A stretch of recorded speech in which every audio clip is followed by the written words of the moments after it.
Man, bring up to date, man. The inner tribal feud still rages on. I just realized this now. It's like I see animosity towards the Gentile church, and in all actuality, even if through my Indian heritage I'm related to Israelites, it don't matter, man, because I actually was raised as a Gentile and I was out of covenant anyway. So I might as well come in back under uh what I you can't help it. If that's you can't choose where you're born or when, you know what I'm saying? So everything happens for a reason, but the Catholics are not the Gentile church. You know what I'm saying?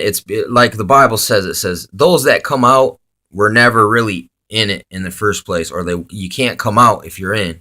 You know what I'm saying? The Gentile church is more or less the remnant church that's coming out of churchianity. I mean, there's a bunch of remnant style preachers on YouTube and teachers and exposers and people who read the scriptures and all that, man. There's a lot of there's actually there is a ray of light coming in through the darkness now, finally. But you know what I'm saying? It's like, here's another thing. It's just like it'd be like right now. Let's say Jesus was a black guy, and it was like, and he was like, well, I'm going over there to white part of town, and then all the disciples were like, nah, Jesus, why you go unto them? And he says, don't think that I go unto the Gentiles, but I go unto the lost sheep of the house of Israel. So he tells you in a way, it's like, look, the people I'm going unto, who you think are Gentiles, are all, in all actuality, are lost sheep from the house of Israel anyway. And even if not, it's like, I think it's Ephraim is Joseph got, I think it's his children, but the Gentiles come in under Joseph, I think, and that's called Ephraim. So I mean the Gentiles. From at least, listen, I could still be wrong about this stuff, man. And I just was reading in Isaiah, which book I love, but I just never knew what Ephraim was, who Ephraim was. And I didn't realize the remnant of the house of Israel. I didn't realize there was such a thing. You know what I'm saying? Because we was never told. That's the great lie of the churchianity. Is that there's all these matters that they make light of, that until you know these matters, it's hard to understand the prophecy. It's like you might have, it's like a map with no legend on it, no key to tell you what the symbols mean. You know what I'm saying, in a way. Or even it's more or less they put a false key and a false legend on a false map. Well, maybe that's a little harsh of an analogy, but in a way, yeah, it's what is that called when you bumble something? They bumbled it on purpose a little bit. It's not the book itself or the information, but it's the way that it's taught to men that teach on it, that are professionals supposedly. You know what I'm saying? If it offends the mainstream narrative, they would have to renege that. Wait, we've been deceived. It's the N-word. The Christians were the N-word. It was in there all along. You know what I'm saying? It was that simple, to at least for that much. But there's a whole attitude of that only black people are Israelites. I mean, and then there on the other side you got British Judaism, which is they believe that all the kings of Europe are the Israelites. When no, you could prove that Edom is like Rome, and that's related to Cain, that's related to Esau. So I mean, it truly is. I'm sorry to have to tell people, but it is. It leads to Rome. So I mean, it's not. I'm not saying it's white people. It's the people, ethnic people of Rome. But remember this also, to all the Hebrew Israelites and you know what I'm saying, all the Israelites. It's like, look, do you remember when the centurion comes to Jesus and he says, Jesus is like, well, take me to see your servant. And he's like, no, Lord, just say it and I know it'll be done.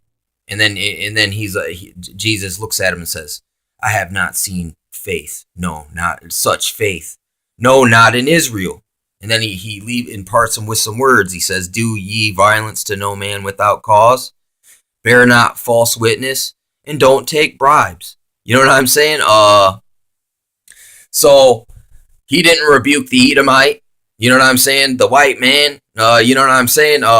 Actually, he in a way, he what's the word, man? It's not praising someone, but it's giving them some props, basically.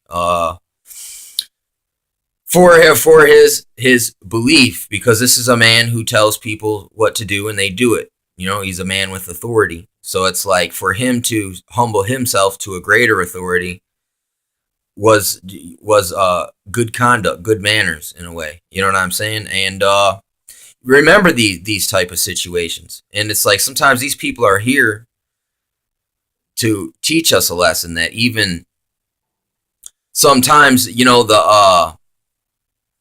it's like even without having direct tie to your traditions and your beliefs, outsiders can what's true and right and good is applies universally if it truly is true and right and good. You know what I'm saying? So you see a little there's another bridge the gap type situation. So if you're a Gentile that is a convert, well, I think that means they're Ephraim basically. So and once again, it in Numbers or Leviticus or Exodus or something, it talks about anyone who you convert to the faith comes in under your tribe.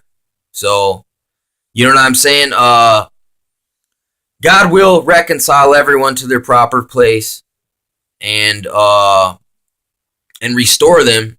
But what according to his word and his promises, when the time comes for that.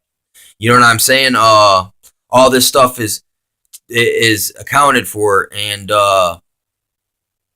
you know, you basically, that's the whole thing. You got to wait on God for it, and that's the whole thing with this whole Israel thing, where they tried to deceive us and make us totally ignorant of the northern kingdom.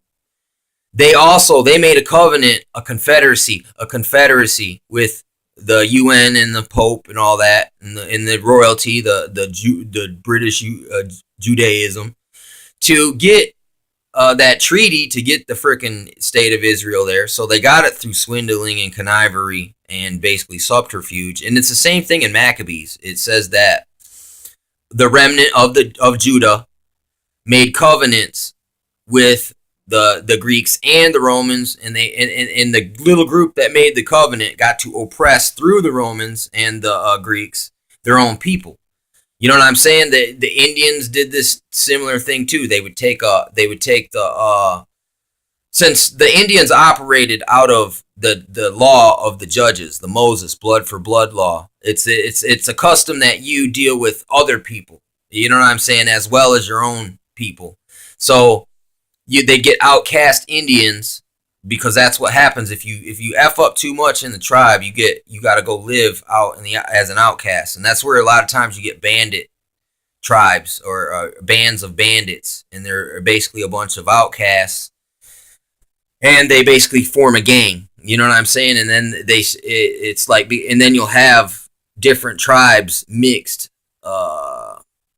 They're basically, they'll mix their traditions, and you'll get hybrid traditions, and then you can get they can take all their dark arts and mix them basically. But anyway, so it's like this whole Gentile thing there is a discrimination going on against Gentiles when I don't think that's coming from the right heart towards people. And in Isaiah it says this. It says that Ephraim shall no longer envy Judah, and Judah shall no longer vex Ephraim.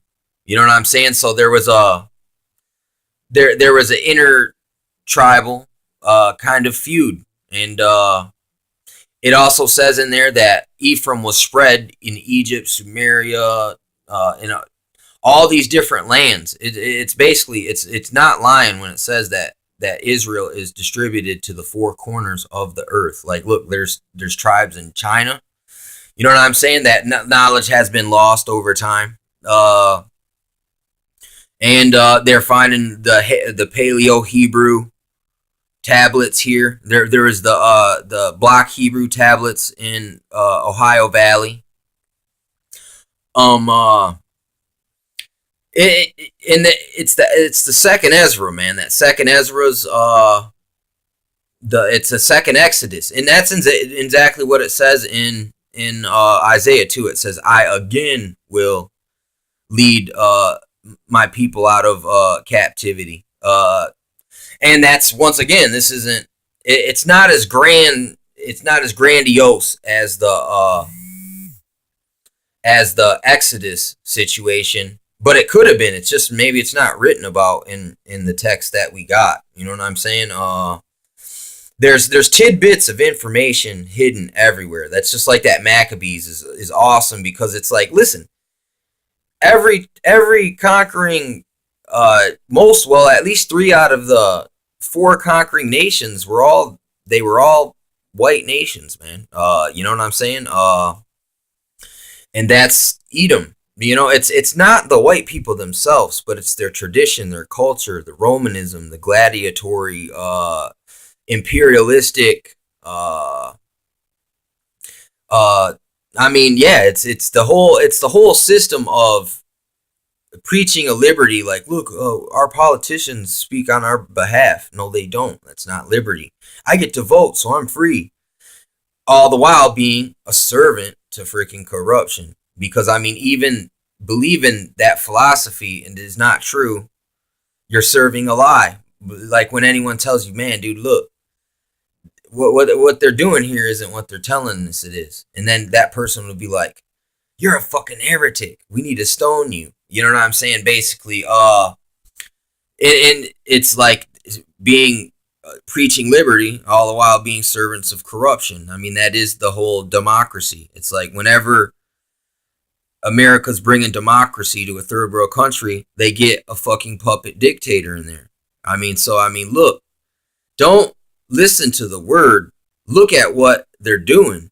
Just because they call it this doesn't mean that it's not that. Just because they say 2 + 2 = 5, it's still 4. And it's like, that's what you got to remember. Don't listen to their answer. It's like, do the math for yourself and see if their answer is even correct. You got to step out of this, I can just trust what anyone tells me mindset. So it's like it's in the falling away is this too. If they join the confederacy with Rome, if your church does, that's not the Gentile church neither. That's churchianity. That's Rome just reclaiming its daughters. You know what I'm saying? So it's like if you're truly the Gentile church, you're not gonna get roped up in denominationalism. You're not gonna sectarian violence on each other. You're not gonna. It's like you'll know how to. It's like, look, it's kind of like there's a part where these guys that they didn't know were preaching and casting out demons, and then it's like the disciples was gonna go get them, and Jesus was like, no, leave them alone. Go ahead, let them do what they do. Hey, they're not against us, so why are you giving them a hard time? Same thing here. That's how we need to end intersectarian church violence. You know what I'm saying? Because, I mean, really, I watched this video of this guy just tearing down another teacher. Whether the teacher was wrong or not, it doesn't even matter. It's like, look, we shouldn't use our energy tearing other people's down. You know what I'm saying? That's like, even if the person deserves it, man, it's not, it's more your character and your intentions of trying to tear someone down is what really should be exposed. Even if your information's good, your spirit was wrong about it. You know what I'm saying? So, and therefore it's gonna, it does more harm than good. And even for you, for your own soul's sake, don't get dragged into the inner the inner Christian feud. You know, because I mean that's really what it is. But it's gonna get crazy with the Rome situation in here.